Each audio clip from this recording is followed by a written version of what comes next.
अनुपमा को ये चीज क्यों करनी पड़ी, आखिरकार क्या वजह हो गई थी कि अनुपमा ने इतना बड़ा कदम उठाया। अनुपमा सीरियल के अंदर जहां अनुज की एंट्री को लेकर बड़े बड़े हिंट दिए गए, जहां पर पराग कोठारी और जब यहाँ पर उसके छोटे भाई अनिल बात कर रहे होते हैं एक दूसरे से, तो यहाँ पर कहते नजर आते हैं कि आज तक तो बिजनेस के अंदर मुझे कोई मात दे सके सब पैदा नहीं हुआ, और जो पैदा हुआ उसको हमने गिरा दिया। लेकिन मैं चाहता हूं कि बिजनेस के अंदर मेरे को टक्कर देने वाला कोई इंसान है जिसको मैं पटक दूं। लेकिन यहाँ पर आपको बता दूं कि अनुपमा पराग कोठारी की पतंग को काट देती है, लेकिन उसी के साथ साथ यहाँ पर उसको बिजनेस में मात देने के लिए अनुपमा नहीं बल्कि यहाँ पर आ जाता है अनुज कपाड़िया।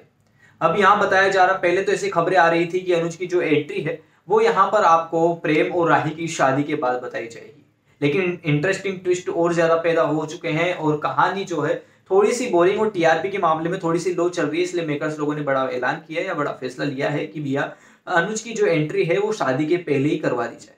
अब यहाँ पर इसी के दौरान अनुपमा की और राही की जो है यहाँ पर गलतफहमियां या कहूँ यहाँ पर दुश्मनी पराग कोठारी के परिवार वालों से बढ़ती नजर आ रही है। उसी के साथ साथ जब एपिसोड का एंड होता है तो हमें एक प्रोमो दिखाया जाता है जहां पर पराग कोठारी कहता है कि आ गया मेरा बेटा, मेरा इकलौता बेटा, मेरा प्रेम आ चुका है। इसी दौरान आमने सामना होता है राही और अनुपमा का।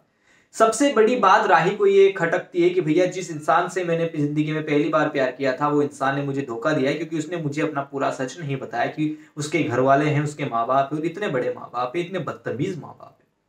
यहाँ पर आपको बता दूं कि पराग कोठारी का या उसके घर का एक सीने की जो लड़की है या कहूँ जो बहू है उसे दबाया के रखा जाए और मर्दों का जो रुतबा है वो भारी बनाया जाए, और ये ऐसी चीजें आपको दिखाई जाएगी जहां पर अनुपमा इनको अक्कल ठिकाने लगाते नजर आएगी। अब कहानी में बहुत ज्यादा चीजें नजर आएगी जहां पर ख्याति भी जो है अपने पति पराग के कोठारी के लिए जो है यहाँ पर उनसे लड़ती नजर आएगी, क्योंकि अनुपमा के साथ उसकी दोस्ती बहुत ज्यादा बढ़ने वाली है। अब प्रेम और राही की इस दौरान शादी होती या नहीं होती, या राही डिमांड करती है कि भैया नहीं, अगर तुम्हें मुझसे शादी करनी है तो भैया अपने माता पिता को छोड़ना होगा। क्या कहानी में होता है क्या नहीं होता, सारी बातों की चर्चा अगली वीडियो के अंदर करूंगा। चैनल से मेरी वीडियो को लाइक कीजिए।